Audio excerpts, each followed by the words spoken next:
नमस्कार, सवेरा इंडिया में स्वागत है आपका। मैं हूं ताबिश हुसैन और खबरों में सबसे पहले बात किसानों की करते हैं। हरियाणा के नूंह में किसानों ने एक महापंचायत की और इस महापंचायत में करनाल में किसानों पर की गई बर्बरता का मुद्दा जो है वो छाया रहा।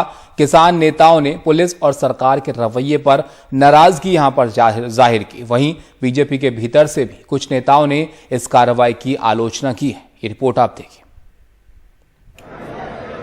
हरियाणा के नूंह में किसानों की महापंचायत। संयुक्त किसान मोर्चा 5 सितंबर को हो रही महापंचायत की तैयारी में जुटा हुआ है। 5 सितंबर को यूपी के मुजफ्फरनगर में महापंचायत हो रही है। यकीन कीजिए किसी एक दिन हिंदुस्तान के प्रधानमंत्री को भी लेके आऊंगा यहाँ पे। अपनी उसी ख्वाहिश के छोटे हिस्से के बतौर आज आपके सामने पूरे देश की किसान आंदोलन की लीडरशिप बैठी हुई है मेवात में। इस महापंचायत में करनाल में किसानों पर लाठीचार्ज का मुद्दा छाया रहा।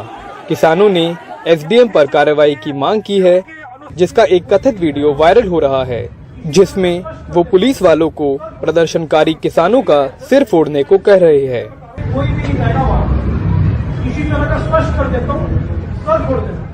राज्य सरकार ने इस मामले पर कार्रवाई का भरोसा दिया है। वहीं किसान नेता राकेश टिकैत ने सरकार की तुलना तालिबान से कर दी है। 2018 बैच के एक IAS अफसर का वीडियो वायरल हुआ है। जो बातें कही गई हैं और बाद में भी शायद कोई क्लैरिफिकेशन आई कि 2 दिन से नहीं सो पाए, वो शायद ये नहीं जानते कि किसान भी 365 दिन में से 200 रातें नहीं सोते। जब उनको सिखाया जाता है, पढ़ाया जाता है, तब भी उनकी ट्रेनिंग का एक बड़ा अहम हिस्सा है, जिसके अंदर उनको इंटीग्रिटी और अपने एक्शंस को बैलेंस करने के लिए किया जाता है। जरूर कार्रवाई होगी। कल भी आपने देखा होगा किस तरह से यहाँ के अधिकारी ऑर्डर दे रहे हैं कि लाठी पैरों में नहीं, सिर फूटना चाहिए। तो ये तो अधिकारी, इनकी तो जांच होनी चाहिए कि कहां से हैं। ये हमको खालिस्तानी कहते हैं, हमको पाकिस्तानी कहोगे तो हम इनको कहेंगे कि सरकारी तालिबानों का देश में कब्जा हो चुका है। ये सरकारी तालिबानी है। इनकी पोस्टिंग यहां नहीं, हरियाणा में नहीं, इनकी पोस्टिंग नक्सल के क्षेत्र में होनी चाहिए इनकी वहां पे। इस मामले में विपक्ष दलों के कई नेताओं के साथ ही बीजेपी नेता वरुण गांधी ने कार्रवाई की मांग की है।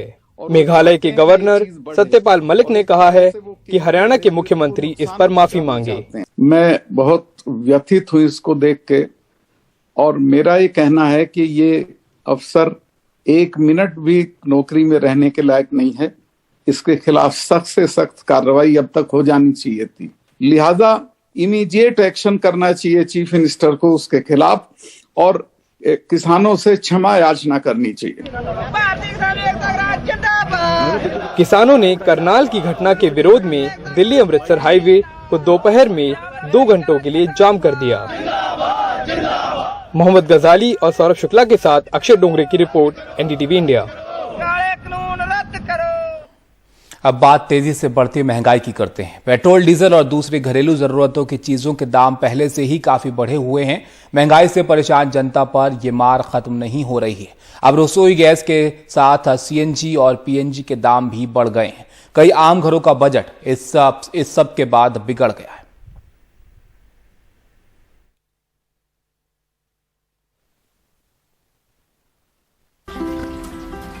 नोएडा की रहने वाली मेधा के पति प्राइवेट नौकरी में हैं और वो खुद घर का काम संभालती है। गैस सिलेंडर के दाम बढ़ने से परेशान है। कहती है घर का बजट गड़बड़ा गया है। सिलेंडर के दाम जो प्रतिदिन बढ़ रहे हैं, प्रतिदिन प्रति महीने बढ़ रहे हैं, बहुत ज़्यादा दिक्कत दे रहे हैं।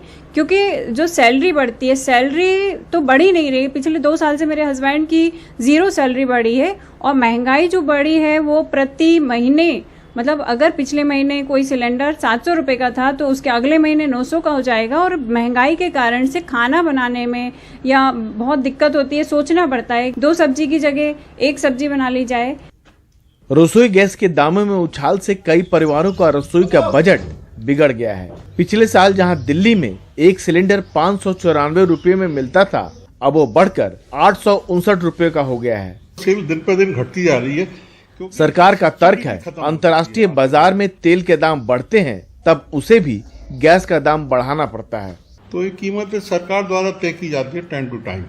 अगर इंटरनेशनल मार्केट में कीमत बढ़ती है तो बढ़ी हुई कीमत ली जाती है, और जब कीमत कम होती है तो कीमत हिंदुस्तान में कम भी करी जाती है। बढ़ोतरी केवल एलपीजी के दामों में ही नहीं हुई है, बल्कि सीएनजी और पीएनजी के दामों में भी उछाल आया है। दिल्ली में सीएनजी अब 45 रुपए 20 पैसे किलो मिलेगी तो पीएनजी 30.86 रुपए प्रति SCM मिलेगी। घरेलू रसोई गैस की कीमत जुलाई में 1.25 पैसे प्रति SCM बढ़ी थी, वहीं सीएनजी की कीमत जुलाई में 90 पैसे प्रति किलो बढ़ी थी। क्या देखें ना, सब रेट तो हर चीज में बढ़ रहे हैं, गैस में ये वो राशन सब में बढ़ रहे हैं, तो क्या कर सकते, कुछ कर सकते हैं तो बताइए। बढ़ा दिए, सरकार ने बढ़ाई है ना, अब तो मजबूरी है, लेना ही पड़ेगा सीएनजी।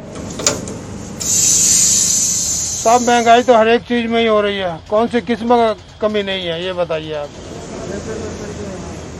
सर आम आदमी के लिए तो चाहे सीएनजी हो चाहे पेट्रोल हो, आप देखिए दिन ब दिन मतलब हर चीज़ बढ़ती जा रही है। आज इन्होंने फेना पे भी 5 रुपये बढ़ा दिए। जो 5 रुपये बढ़ते जा रहे हैं वो गरीब लोगों को तो मतलब नुकसान होता ही जा रहा है, चाहे मिडिल क्लास का हो चाहे अपर क्लास का हो। पहले गैस सिलेंडर और फिर रसोई गैस की कीमतों में लगातार बढ़ोतरी में हर कोई परेशान है।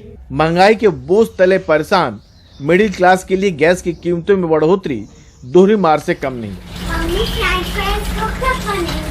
नई दिल्ली से राजीव रंजन, एनडीटीवी इंडिया। महाराष्ट्र सरकार ने जहां कोरोना के बढ़ते मामलों को देखते हुए इस बार भी दही हांडी का त्योहार न मनाने का फैसला किया है, वहीं बीजेपी इस फैसले का विरोध कर रही है। इस बीच दही हांडी मंडलों से जुड़े लोगों का कहना है कि जब सरकार खुद नियमों का पालन नहीं करती है तो वो उन्हें करने के लिए कैसे कह सकती है। मुंबई के जोगेश्वरी इलाके में रात 9 बजे के बाद कुछ इस तरह से ये लोग दही हांडी की प्रैक्टिस कर रहे हैं। मुंबई के प्रसिद्ध जय जवान दही हांडी मंडल के साथ सैकड़ों लोग जुड़े हुए हैं जो शहर के अलग अलग कोनों में रहते हैं। अधिकांश गरीब और मध्यम वर्गीय परिवार से आते हैं और दिन भर का काम निपटाने के बाद दही हांडी की प्रैक्टिस करते हैं। जय जवान का नाम Guinness book of world records में भी दर्ज है। दही हांडी से मिलने वाली इनाम राशि से ये संगठन कुछ लोगों की पढ़ाई में मदद के साथ ही सामाजिक काम भी करते थे, लेकिन 2 सालों से ये नहीं हो पा रहा है। हांडी होने के बाद जितना धन आता है, जितना राशि आता है, उसमें हमने एजुकेशन, स्पोर्ट्स, कल्चर और सोशल एक्टिविटी, इन 4 के ऊपर हम काम करते हैं।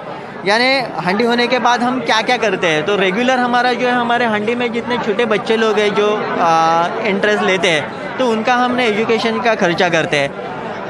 हमने मंडल के द्वारा से जितने भी विभाग में जितने गरीब बच्चे लोग हैं उनके लिए हम फ्री नोटबुक, फ्री बैग्स वगैरह उनका भी डिस्ट्रीब्यूशन कर देते हैं। पहले सब हो जाता था, पर अभी लास्ट टाइम से हांडी नहीं हो रही है। पिछले 2 सालों से दही हांडी का त्योहार कोरोना के चलते नहीं मनाया जा रहा है, लेकिन इन लोगों का कहना है कि वो कोरोना संक्रमण से बचने के लिए सभी जरूरी एहतियात बरत रहे हैं। हाल ही में शिवसेना की ओर से नारायण राणे के घर के बाहर हुए प्रदर्शन का जिक्र करते हुए इनकी दलील है कि जो सरकार हमें नसीहत दे रही है, क्या वो खुद नियमों का पालन कर रही है। जैसे वो इंटर होता है उसको पहले मास्क दिया जाता है, उसका टेम्परेचर चेक किया जाता है, और हम लोग के चारों साइड में जिधर से प्लेयर आते हैं उनका सैनिटाइजर मशीन रखा है, तो सैनिटाइजर होता है पहले, उसके बाद ही प्लेयर ग्राउंड में आता है। इन लोग का रैली चलता है, इन लोग का सब बाकी त्यौहार ये सब उद्घाटन ये सब चलता है, लेकिन सिर्फ दही हांडी के लिए ये सब क्यों चाहिए? दही हांडी के लिए सिर्फ आप कोरोना का सोच रहे हैं तो बाकी सब चीज़ों के भी लिए सोचो ना। राज्य में अब ये मुद्दा राजनीतिक रंग ले चुका है। सरकार ने जहां लोगों से इस त्योहार को न मनाने के लिए कहा है, वहीं बीजेपी और महाराष्ट्र नवनिर्माण सेना का कहना है कि वो इस त्योहार को जरूर मनाएंगे। हिंदू विरोधी कोई भी फैसला हम महाराष्ट्र सरकार का नहीं सुनेंगे।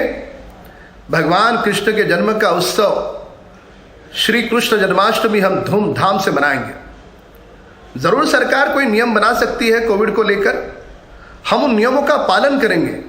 जो भी मानक है उनका पालन करते हुए हम हमारे भगवान कृष्ण के जन्म का उत्सव धूमधाम के साथ मनाएंगे। सरकार का कहना है कि कोरोना के बढ़ते मामलों के चलते दही हांडी का त्यौहार नहीं मनाया जाना चाहिए। ये बात सही भी है, लेकिन इन लोगों का कहना है कि जब सरकार में शामिल लोग खुद नियमों का पालन नहीं कर रहे हैं तो ये उनको गंभीरता से क्यों लें। कई जगहों पर राजनीतिक रैलियां हो रही हैं, कई जगहों पर दूसरे नेताओं के घरों के बाहर प्रदर्शन हो रहे हैं। ऐसे में अगर सरकार वाकई चाहती है कि लोग नियमों का पालन करें तो उन्हें खुद एक मिसाल कायम करना चाहिए। मुंबई से कैमरा पर्सन राजेंद्र दयालकर के साथ Sohit Mishra, NDTV India. Break के बाद आपका स्वागत है। पूर्वी दिल्ली के कल्याणपुरी इलाके में बच्चों के झगड़े में बीच बचाव को लेकर एक शख्स की इतनी बुरी तरह पिटाई की गई कि उसकी मौत हो गई। पुलिस ने एक आरोपी को इस मामले में गिरफ्तार कर लिया है। सीसीटीवी कैमरे में कैद इन तस्वीरों में दिल्ली के कल्याणपुरी के खिचड़ीपुर इलाके में बच्चों के बीच झगड़ा चल रहा था। बीच बचाव करने घर के बड़े लोग आ गए और फिर मामूली सी बात को लेकर बड़ों के बीच झगड़ा हो गया। झगड़ा इतना बढ़ गया कि 30 साल के विनोद की पीट कर हत्या कर दी गई। वारदात शनिवार शाम की है। मेरा लड़का विनोद, उसके 3-4 लोग लिपट गए जी, 4-5 जनों ने उसको मारा जी। लड़ाई हो रही थी बच्चों की जी, उसको छुटाने के कारण ही बच्चे को मारा जी। खिलस्ता था जी हमारे लड़के से, इस वजह से उसने मौका देख करके मेरे लड़के पे वारदात करी है जी। विनोद के पड़ोसियों के मुताबिक मुख्य आरोपी संजय ने शराब पी हुई थी। विनोद की पिटाई 4-5 लोगों ने मिलकर की, जिससे उसकी मौके पर ही मौत हो गई। इस घटना के बाद विनोद का परिवार सदमे में है। इतना ही बोला कि मम्मी ने उसने मारा संजय ने, और मेरी कोई बात ही ना हो पाई उससे, बिल्कुल भी। लड़ाई थी, नहीं थी, बालकों की लड़ाई में ही उसको मार गिरा। पुलिस ने आरोपी संजय को गिरफ्तार कर लिया है। इस मामले में दूसरे आरोपियों की तलाश की जा रही है। नई दिल्ली से मुकेश सिंह, एनडीटीवी इंडिया।